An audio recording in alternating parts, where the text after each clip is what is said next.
Ladies and gentlemen, please welcome His Excellency, the Honorable Prime Minister of India, Narendra Modi.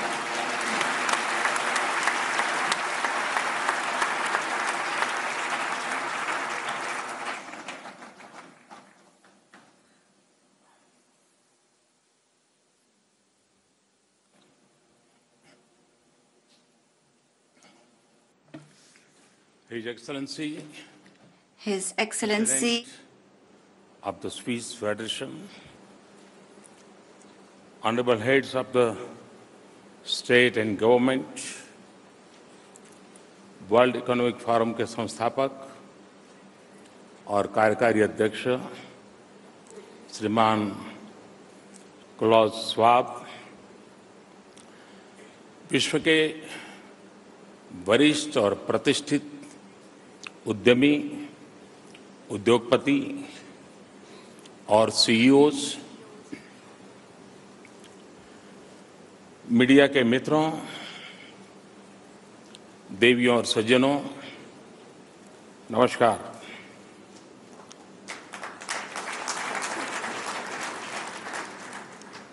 Davos में world economic forum की इस 48वीं वार्षिक बैठक में शामिल होते हुए मुझे बहुत ही हर्ष हो रहा है। सबसे पहले मैं श्री क्लॉज श्वाब को उनकी इस पहल पर और वर्ल्ड इकोनॉमिक फोरम को एक सशक्त और व्यापक मंच बनाने पर बहुत बहुत साधुवाद देता हूं। उनके विजन में एक महत्वाकांक्षी एजेंडा है जिसका उद्देश्य है दुनिया के हालात सुधारना। उन्होंने इस एजेंडा को आर्थिक और राजनीतिक चिंतन से बहुत मजबूती के साथ जोड़ा। साथ ही साथ हमारे गर्मजोशी भरे स्वागत सत्कार के लिए मैं स्विट्जरलैंड की सरकार, उसके नागरिकों के प्रति अपनी कृतज्ञता व्यक्त करना चाहता हूं। फ्रेंड्स, दावोस में आखिरी बार भारत के प्रधानमंत्री की यात्रा सन 1997 में हुई थी, जब श्री देवेगौड़ा जी यहां आए थे। 1997 में भारत का जीडीपी सिर्फ $400 बिलियन से कुछ अधिक था। अब 2 दशकों के बाद यह लगभग 6 गुना हो चुका है।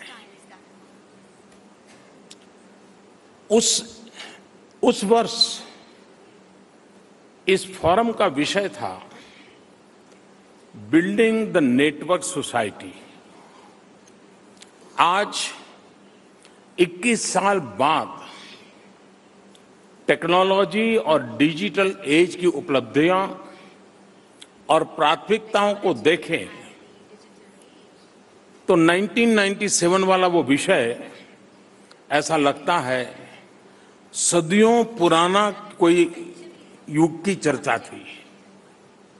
आज हम सिर्फ नेटवर्क सोसाइटी नहीं बल्कि बिग डेटा, आर्टिफिशियल इंटेलिजेंस, कोबॉट की दुनिया में जी रहे हैं। 1997 में यूरो मुद्रा प्रचलित नहीं थी और एशियन फाइनेंशियल क्राइसिस का कोई अता पता नहीं था और न ही ब्रेक्सिट के आसार थे। 1997 में बहुत कम लोगों ने ओसामा बिन लादेन के बारे में सुना था और हैरी पॉटर का नाम भी अनजाना था। वो एक समय था तब शतरंज के खिलाड़ियों को कंप्यूटर से हारने का गंभीर खतरा भी नहीं था। तब साइबर स्पेस में गूगल का अवतार नहीं हुआ था। और यदि 1997 में आप इंटरनेट पर अमेज़न शब्द ढूंढते तो आपको नदियां और घने जंगलों के बारे में सूचना मिलती। उस जमाने में ट्वीट करना चिड़ियों का काम था, मनुष्य का नहीं था। वह पिछली शताब्दी थी। आज 2 दशकों के बाद हमारा विश्व और हमारे समाज बहुत ही जटिल नेटवर्क है। उस जमाने में भी दावोस अपने समय से आगे था और यह वर्ल्ड इकोनॉमिक फोरम का भविष्य का परिचायक था। आज भी दावोस अपने समय से आगे है। इस वर्ष फोरम का विषय creating a shared future in a fractured world है, यानी दरारों से भरे विश्व में साझा भविष्य का निर्माण। नए नए बदलावों से, नई नई शक्तियों से आर्थिक क्षमता और राजनीतिक शक्ति का संतुलन बहुत तेजी से बदल रहा है। इससे विश्व के स्वरूप में दूरगामी परिवर्तनों की छवि दिखाई दे रही है। विश्व के सामने शांति, स्थिरता, सुरक्षा ऐसे विषयों को लेकर नई और गंभीर चुनौतियां हम अनुभव कर रहे हैं। टेक्नोलॉजी ड्रिवन ट्रांसफॉर्मेशन हमारे रहने, हमारे काम करने के व्यवहार, बातचीत और यहां तक कि अंतर्राष्ट्रीय समूहों और राजनीति तथा अर्थव्यवस्था तक को ये टेक्नोलॉजी ड्रिवन दुनिया ने प्रभावित कर दिया है। टेक्नोलॉजी के जोड़ने, मोड़ने, तोड़ने, और मैं जिम्मेवारी से बोल रहा हूं, जोड़ने, मोड़ने और तोड़ने तीनों आयामों का एक बड़ा उदाहरण सोशल मीडिया के प्रयोग में देखने को मिलता है। आज डेटा ये बहुत बड़ी संपदा है। डेटा के ग्लोबल फ्लो से सबसे बड़े अवसर बन रहे हैं और सबसे बड़ी चुनौतियां भी। डेटा के पहाड़ बनते जा रहे हैं। उन पर नियंत्रण की दौड़ लगी है, क्योंकि ऐसा माना जा रहा है कि जो डेटा को काबू में रखेगा वही भविष्य पर अपना वर्चस्व बनाएगा। इसी तरह साइबर सिक्योरिटी और न्यूक्लियर सेफ्टी के क्षेत्रों में भी तेजी से बदलती हुई टेक्नोलॉजी और विनाशकारी शक्तियों के विस्तार से पहले से चली आ रही चुनौतियां और भी गंभीर होती जा रही है। विज्ञान, तकनीक और आर्थिक प्रगति के नए आयामों में एक और तो मानव के समृद्धि के नए रास्ते दिखाने की क्षमता, वहीं दूसरी ओर इन परिवर्तनों से ऐसी दरारें भी पैदा हुई हैं जो दर्द भरी चोटें पहुंचा सकती है। बहुत से बदलाव ऐसी दीवारें खड़ी कर रहे हैं जिन्होंने पूरी मानवता के लिए शांति और समृद्धि के रास्ते को दुर्गम ही नहीं not just inaccessible, दुस्साध्य बना दिया है। ये फ्रैक्चर्स, ये डिवाइड्स, ये बैरियर्स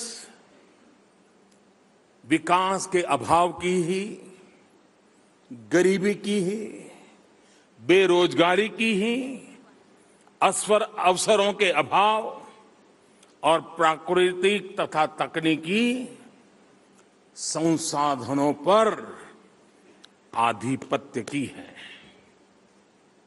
इस परिवेश में हमारे सामने कई महत्वपूर्ण सवाल हैं जो मानवता के भविष्य और भावी पीढ़ियों की विरासत के लिए समुचित जवाब मांगते हैं। क्या हमारी विश्व व्यवस्था इन दरारों को और दूरियों को बढ़ावा तो नहीं दे रही है? ये कौन सी शक्तियां हैं जो सामंजस्य के ऊपर अलगाव को तरजीह देती है, जो सहयोग के ऊपर संघर्ष को हावी करती है? और हमारे पास वो कौन से साधन हैं, वे कौन से रास्ते हैं जिनके जरिए हम इन दरारों और दुनिया को मिटाकर दरारों और दूरियों को मिटाकर एक सुहाने और साझा भविष्य के सपने को साकार कर सकते हैं। फ्रेंड्स, भारत, भारतीयता और भारतीय विरासत का प्रतिनिधि होने के नाते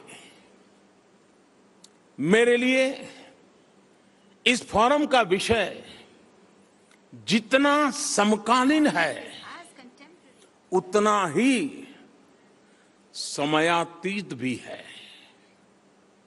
समयातीत इसलिए क्योंकि भारत में अनादिकाल से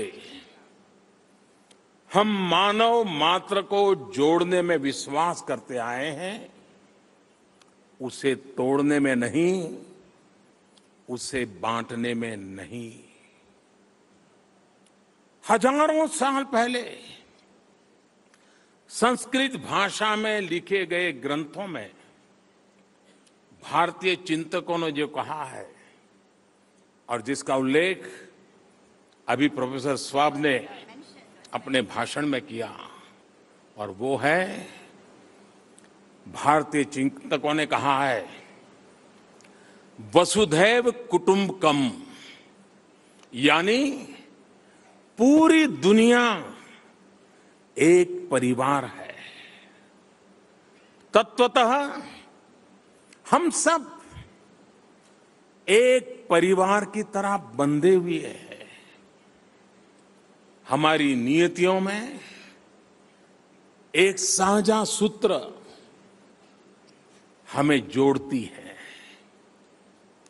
वसुधैव कुटुंबकम की यह धारा निश्चित तौर पर आज दरारों और दूरियों को मिटाने के लिए to eliminate all, और भी ज्यादा सार्थक है, रिलेवेंट है। it is very relevant to us today. लेकिन आज एक गंभीर बात यह है कि इस काल की विकट चुनौतियों से निपटने के लिए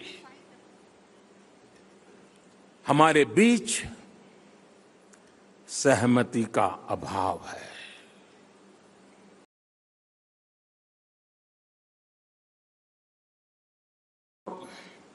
सौहार्द और सहयोग होता है, वहीं कुछ न कुछ मनमुटाव, मतभेद होते रहते हैं।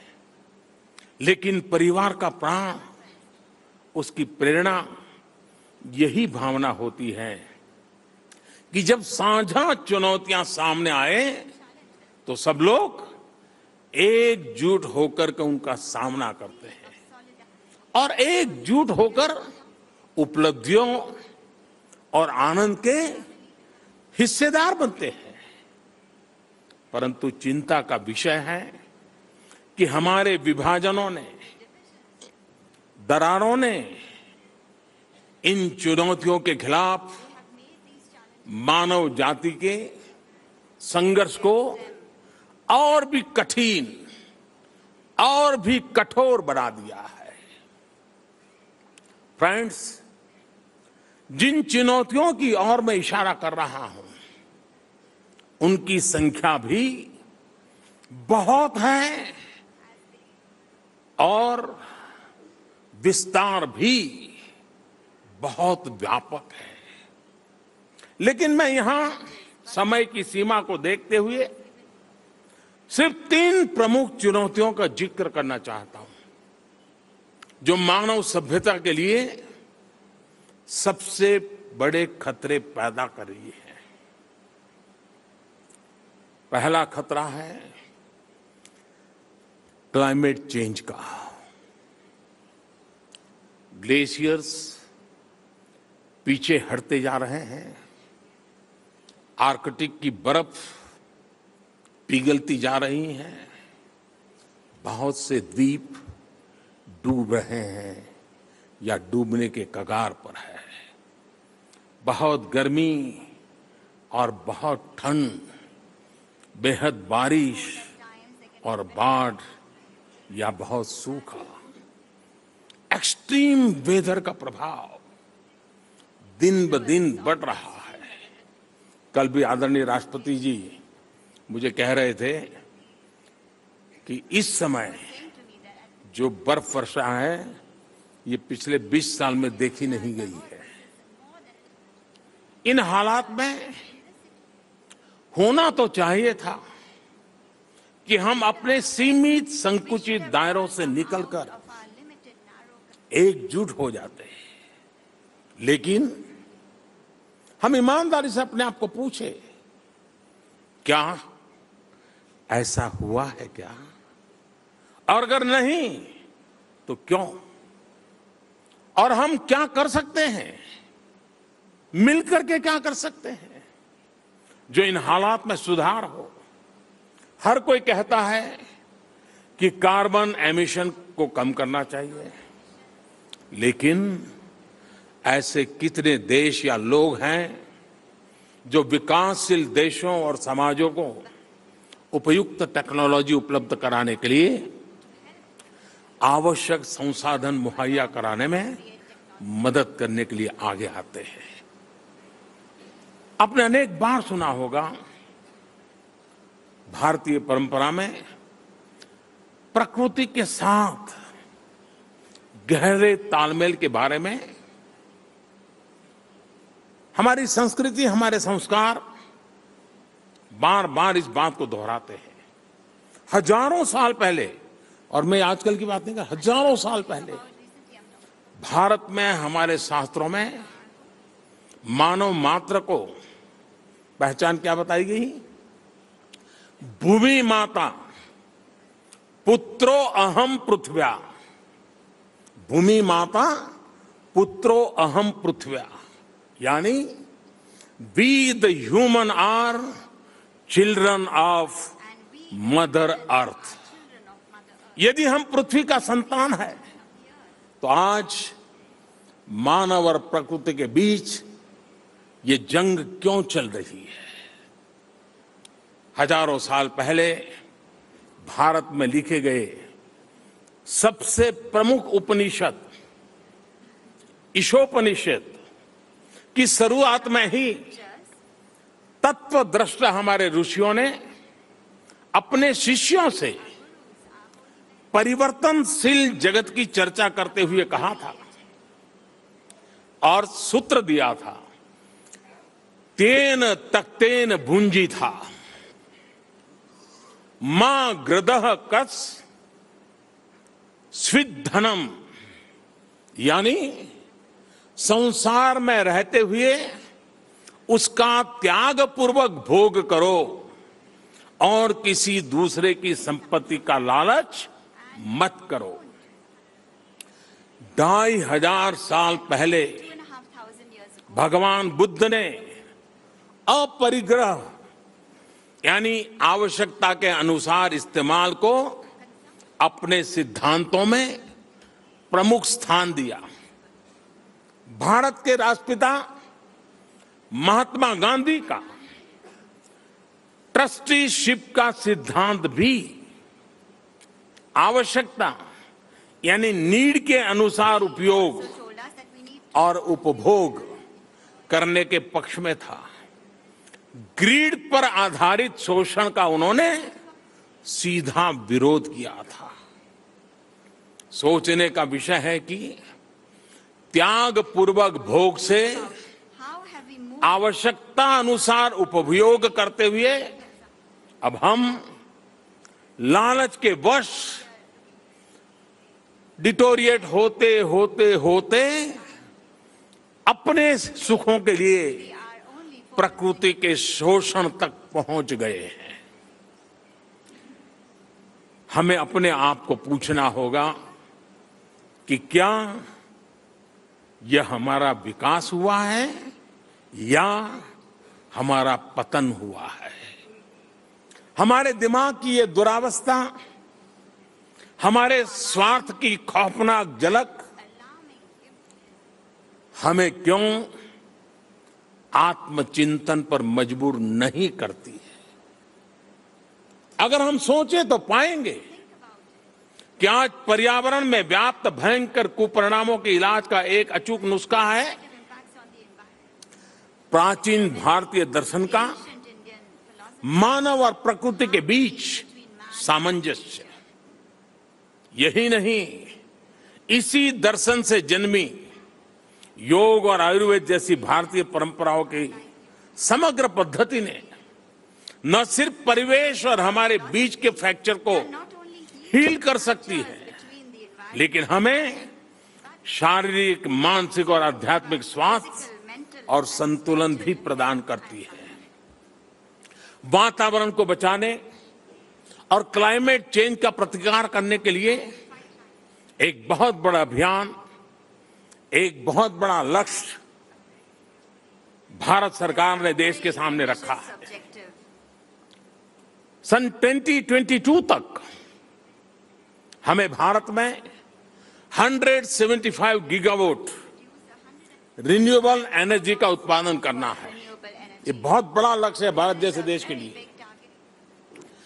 पिछले करीब 3 वर्षों में 60 गीगावाट यानी इस लक्ष्य का 1/3 से भी अधिक हम प्राप्त कर चुके हैं।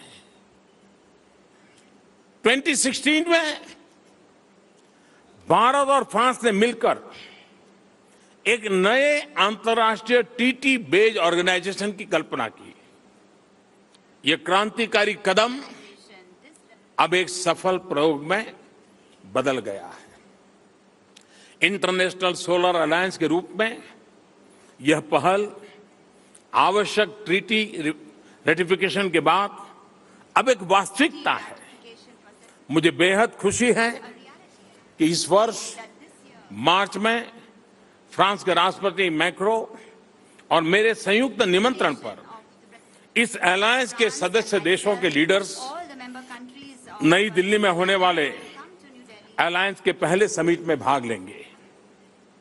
फ्रेंड्स, दूसरी बड़ी चुनौती है आतंकवाद। इस संबंध में भारत की चिंताओं और विश्व भर में Concerns पूरी मानवता के लिए इस गंभीर खतरे के बढ़ते और बदलते हुए स्वरूप से आप सब भली भांति परिचित हैं। दुनिया की सब सरकारें परिचित हैं और इसलिए मैं उसकी गहराई में नहीं जाना चाहता और न ही मैं इस विषय पर आपके समय लेना चाहता हूं। मैं सिर्फ इसको बहुत कट शॉर्ट करते हुए सिर्फ 2 आयामों पर आपका ध्यान खींचना चाहता हूं। आतंकवाद जितना खतरनाक है उससे भी खतरनाक है गुड टेररिस्ट और बैड टेररिस्ट के बीच बनाया गया आर्टिफिशियल भेद। दूसरा, समकालीन गंभीर पहलू जिस पर मैं आपका ध्यान चाहता हूं वह है पढ़े लिखे संपन्न युवाओं का रेडिकलाइज होकर आतंकवाद में लिप्त होना। मुझे आशा है इस फोरम में आतंकवाद और हिंसा की दरारों से, इनके द्वारा उत्पन्न फ्रैक्चर से हमारे सामने मौजूद गंभीर चुनौतियों पर और उनके समाधान पर शायद हर वक्ता कुछ न कुछ कहेगा, और इसमें ज्यादा आगे बढ़ाता नहीं है। फ्रेंड्स, तीसरी चुनौती है, और मैं ये तीसरी चुनौती देखता हूं कि बहुत से समाज और देश ज्यादा से ज्यादा आत्म केंद्रित होते जा रहे हैं। ऐसा है कि ग्लोबलाइजेशन अपने नाम के विपरीत सिकुड़ता चला जा रहा है। इस प्रकार की मनोवृत्तियां और गलत प्राथमिकताओं के दुष्परिणाम को क्लाइमेट चेंज या आतंकवाद के खतरे से हम कम नहीं आंक सकते। हालांकि हर कोई इंटरकनेक्टेड विश्व की बात करता है, लेकिन हमें इस बात को स्वीकार करना होगा कि ग्लोबलाइजेशन की चमक धीरे धीरे कम होती जा रही है। संयुक्त राष्ट्र संघ के आदर्श अभी भी सर्वमान्य है। वर्ल्ड ट्रेड ऑर्गेनाइजेशन भी व्यापक है, लेकिन दूसरे विश्व युद्ध के बाद बने हुए विश्व संगठनों की संरचना, व्यवस्था और उनकी कार्य पद्धति क्या आज के मानव की आकांक्षाओं और उसके सपनों को, आज की वास्तविकता को परिलक्षित करते हैं क्या? इन संस्थानों की पुरानी व्यवस्था और आज के विश्व में खास तौर पर बहुतायत विकासमान देशों की आवश्यकताओं के बीच एक बहुत बड़ी खाई दिखाई देती है। ग्लोबलाइजेशन के विपरीत प्रोटेक्शनिज्म और उसकी ताकतें सर उठाती जा रही हैं। उनकी मंशा है कि न सिर्फ वे खुद ग्लोबलाइजेशन से बचे, बल्कि ग्लोबलाइजेशन के प्राकृतिक प्रवाह का रुख भी पलट दें। इसका एक परिणाम यह है कि नए नए प्रकार के टैरिफ और नॉन टैरिफ बैरियर्स देखने को मिल रहे हैं। द्विपक्षीय और बहुपक्षीय व्यापार समझौते और नेगोशिएशंस एक प्रकार से रुक से गए हैं। क्रॉस बॉर्डर वित्तीय निवेश में ज्यादातर देशों में कमी आई है और ग्लोबल सप्लाई चेन की वृद्धि भी रुकी हुई नजर आती है। ग्लोबलाइजेशन के विरुद्ध इस चिंताजनक स्थिति का हल अलगाव में नहीं है। इसका समाधान परिवर्तन को समझने और उसको स्वीकारने में है। बदलते हुए समय के साथ चुस्त और लचीली नीतियों का स्वीकार करने में है, बनाने में है।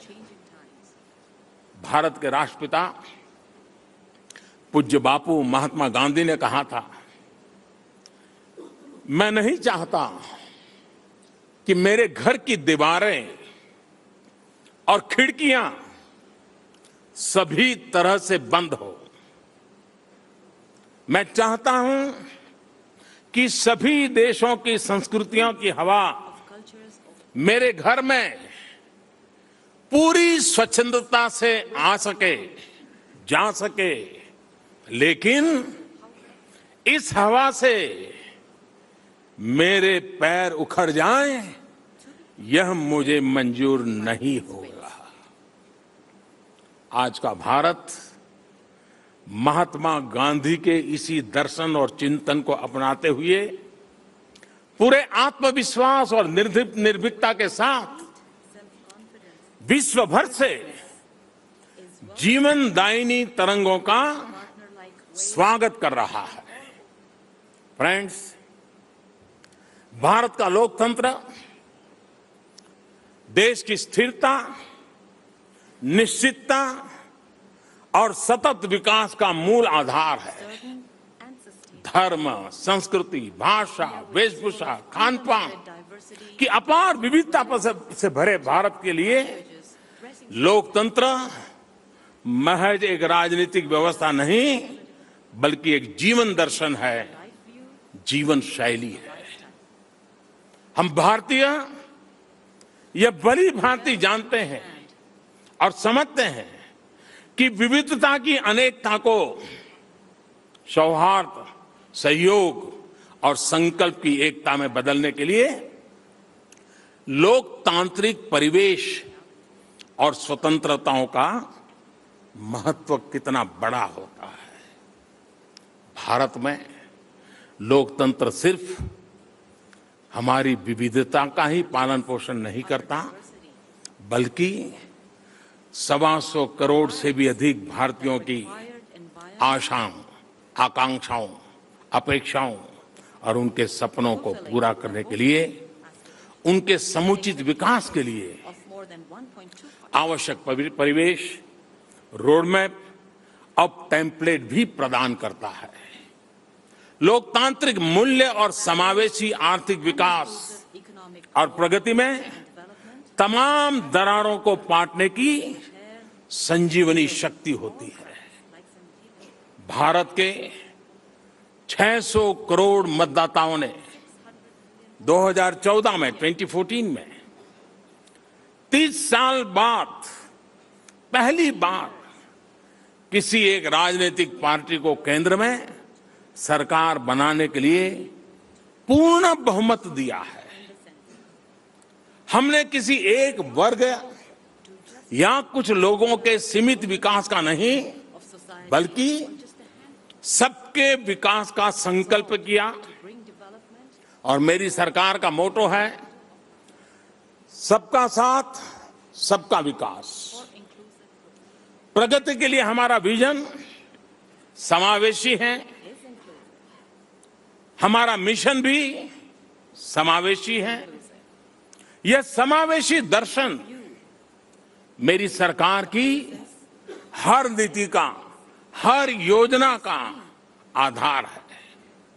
चाहे वह करोड़ों लोगों के लिए पहली बार बैंक खाते खुला के फाइनेंशियल इंक्लूजन करना हो, या गरीबों तक, हर जरूरतमंद तक डिजिटल टेक्नोलॉजी द्वारा डायरेक्ट बेनिफिट ट्रांसफर करने वाली बात हो, या फिर जेंडर जस्टिस के लिए बेटी बचाओ बेटी पढ़ाओ का अभियान हो।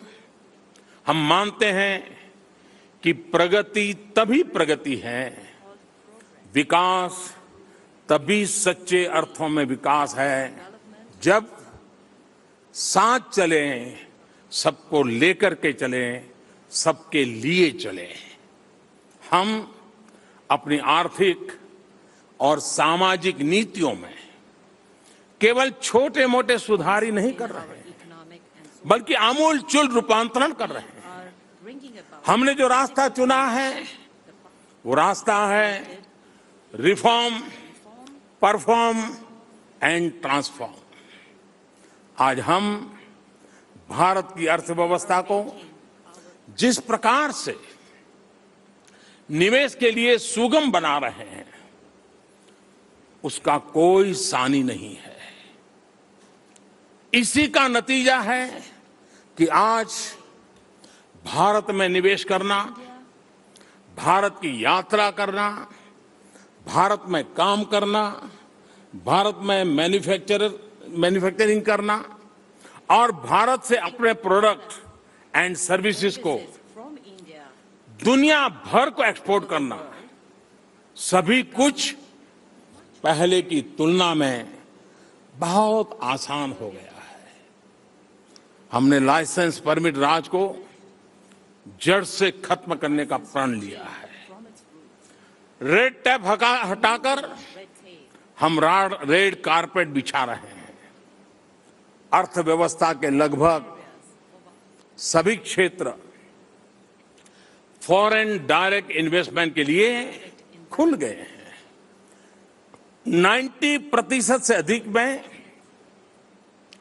ऑटोमेटिक रूट से निवेश संभव है। केंद्र एवं राज्य सरकारों ने मिलकर सैकड़ों रिफॉर्म्स किए हैं। 1400 से अधिक ऐसे पुराने कानून जो बिजनेस में, प्रशासन में और आम इंसान के रोजमर्रा के जीवन में also in the daily अड़चन डाल रहे थे, ऐसे पुराने कानूनों को 3 साल के भीतर 1400 कानून खत्म करने के लिए डेमोक्रेटिक सिस्टम में कितनी बड़ी ताकत लगती है, इसका आप भली भांति अंदाज कर सकते हैं। 17 साल के स्वतंत्र भारत के इतिहास में पहली बार for the first time in the 70s देश में एक independent एकीकृत कर व्यवस्था, goods and services tax, GST के रूप में लागू कर ली गई है। पारदर्शिता और जवाबदेही बढ़ाने के लिए हम टेक्नोलॉजी का भरसक इस्तेमाल कर रहे हैं। भारत को ट्रांसफॉर्म करने के लिए unity from हमारे संकल्प और हमारे प्रयासों का विश्व भर की बिजनेस कम्युनिटी ने स्वागत किया है। भारत में डेमोक्रेसी, डेमोग्राफी और डायनेमिज्म मिलकर डेवलपमेंट को साकार कर रहे हैं, डेस्टिनी को आकार दे रहे हैं। दशकों के नियंत्रण ने भारत के लोगों की, भारत के युवा की क्षमताओं को जकड़ रखा था, लेकिन अब हमारी सरकार के निर्भीक नीतिगत फैसलों ने, असरदार कदमों ने परिस्थितियों में आमूलचूल बदलाव लाया है। लगभग 3.5 साल के कम समय में जो दूरगामी और बड़े परिवर्तन भारत में हुए हैं और हो रहे हैं, वे 125 करोड़ भारतीयों की अपेक्षाओं, उनके पुरुषार्थ और उनकी परिवर्तन को स्वीकार करने की क्षमता का यशोगान है। और वो गीत गाने के लिए मैं आज आपके बीच आया हूं। I'm here amongst you. अब भारत के लोग, भारत के युवा 2025 में $5 ट्रिलियन की अर्थव्यवस्था के निर्माण में योगदान देने के लिए समर्थ है, सक्रिय है। यही नहीं, जब इनोवेशन और एंटरप्रेन्योरशिप के जरिए वे जॉब सीकर नहीं, जॉब गिवर बनेंगे, तो उनके लिए, उनके देश के लिए और आपके व्यवसाय के लिए कितने रास्ते खुलेंगे, इसकी कल्पना ही की जा सकती है। आप सभी विश्व के प्रमुख लीडर्स और विश्व में हो रहे परिवर्तनों से भारत की रैंकिंग और रेटिंग में हुए सुधार से और आगे के लिए जो रास्ते हमने चुना है, इन सब से आप लोग भली भांति परिचित हैं। लेकिन इन सभी आंकड़ों से ज्यादा महत्वपूर्ण यह है कि भारत के लोगों ने हमारी नीतियों का अपनी भविष्य में बदलाव के लिए हुई नई नई पहलों और अच्छे भविष्य के सुनहरे संकेतों का भरपूर स्वागत किया है। स्वेच्छा से, सब्सिडी का त्याग या फिर चुनाव दर चुनाव लोकतांत्रिक तरीकों से हमारी नीतियों और सुधारों में अपना विश्वास व्यक्त करना हो, ऐसे अनेक प्रमाण भारत में इन अभूतपूर्व परिवर्तनों के व्यापक समर्थन की पुष्टि करते हैं। फ्रेंड्स, विश्व में तमाम तरह के फ्रैक्चर और तमाम तरह की दरारों को देखते हुए ये आवश्यक है कि हमारे साझा भविष्य के लिए हम कई दिशाओं पर ध्यान दें। सबसे पहले तो ये आवश्यक है कि विश्व की बड़ी ताकतों के बीच सहयोग के संबंध हो। यह आवश्यक है कि विश्व के प्रमुख देशों के बीच प्रतिस्पर्धा nations उनके बीच एक दीवार बन करके न खड़ी हो जाए। साझा चुनौतियों का मुकाबला करने के लिए हमें अपने मतभेदों को दरकिनार करके एक लार्जर विजन के तहत साथ मिलकर के काम करना ही होगा। दूसरी आवश्यकता है कि नियमों पर आधारित अंतर्राष्ट्रीय व्यवस्थाओं का पालन करना पहले से भी ज्यादा जरूरी हो गया है। खास तौर पर जब हम ऐसे समय से गुजर रहे हैं जहां हमारे चारों ओर होने वाले बदलाव around us अनिश्चितताओं को जन्म दे सकते हैं, तब अंतर्राष्ट्रीय कानूनों और नियमों का सही स्पिरिट में पालन जरूरी है।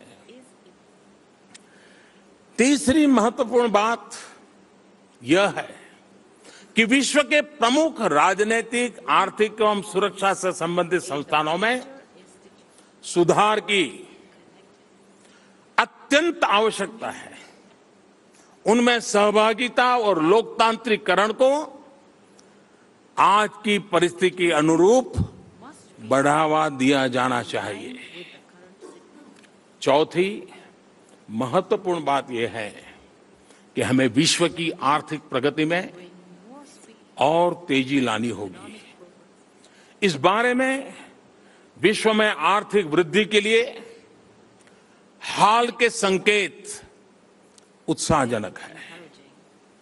टेक्नोलॉजी और डिजिटल रिवॉल्यूशन ऐसे नए समाधानों की संभावना बढ़ाते हैं जिनसे हम गरीबी और बेरोजगारी जैसी पुरानी समस्याओं और चुनौतियों का नए सिरे से मुकाबला कर सकते हैं।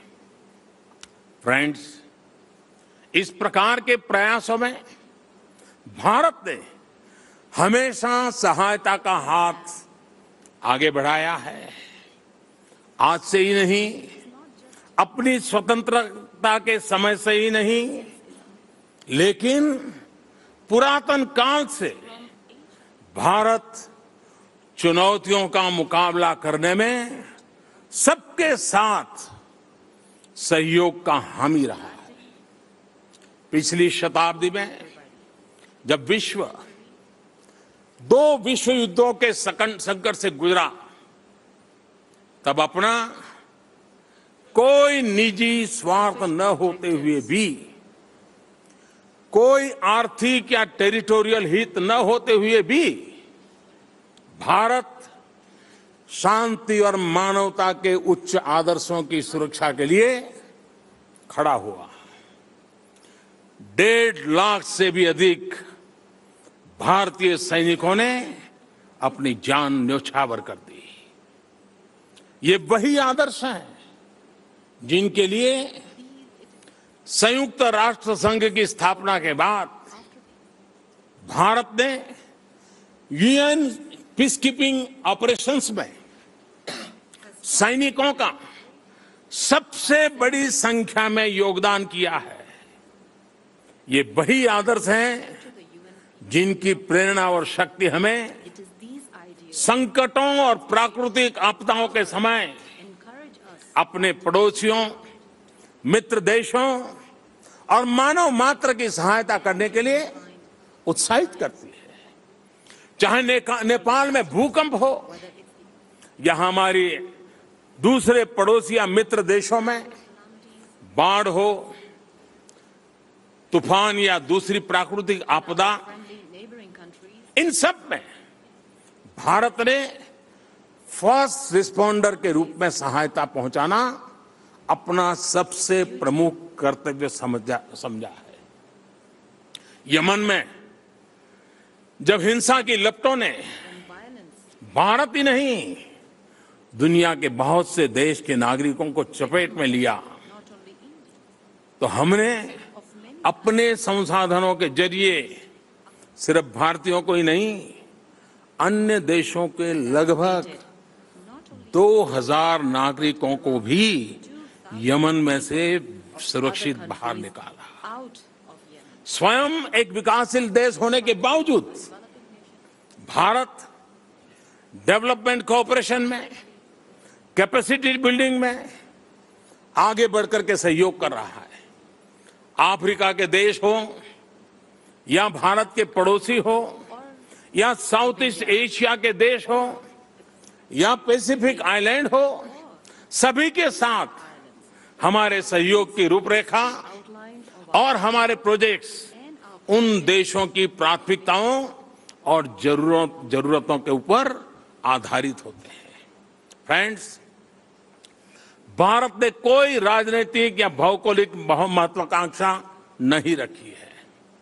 हम किसी भी देश के प्राकृतिक संसाधनों का शोषण नहीं करते, any country, बल्कि उस देश के लिए उसके साथ मिलकर उनकी प्रायोरिटी के अनुसार उनका विकास करते हैं।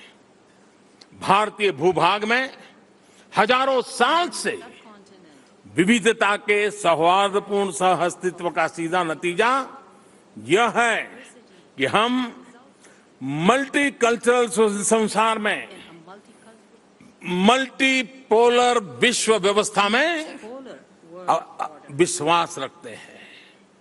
भारत ने यह साबित कर दिया है कि लोकतंत्र, विविधता का सम्मान, सौहार्द और समन्वय, सहयोग और संवाद से सभी विवादों get rid और दरारों को मिटाया जा सकता है। शांति, स्थिरता और विकास के लिए of India, यह भारत का जांचा हुआ, परखा हुआ नुस्खा है।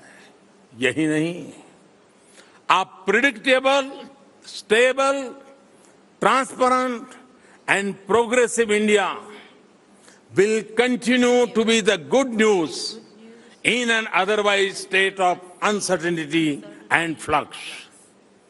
An India where enormous diversity exists diversity exists, harmoniously will always be unifying and harmonizing force. harmonizing force, अपने लिए नहीं, अपने देश के लिए ही नहीं, just for भारतीय मानस ने, the Indian भारत के चिंतकों ने, ऋषि मुनियों ने प्राचीन काल से ही सर्वे भवन्तु सुखिनः, times have said that सर्वे सन्तु निरामया, सर्वे भद्राणि पश्यन्तु, मां कश्चित् दुर्भाग् भवेत्।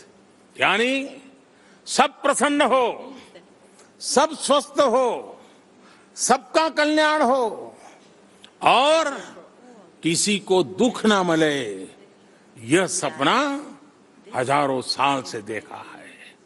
और इस आदर्श को प्राप्त करने के लिए, इस अपने को, सपनों को साकार करने के लिए रास्ता भी दिखाया है। और रास्ता भी बड़ा सरल है अगर तय करें तो।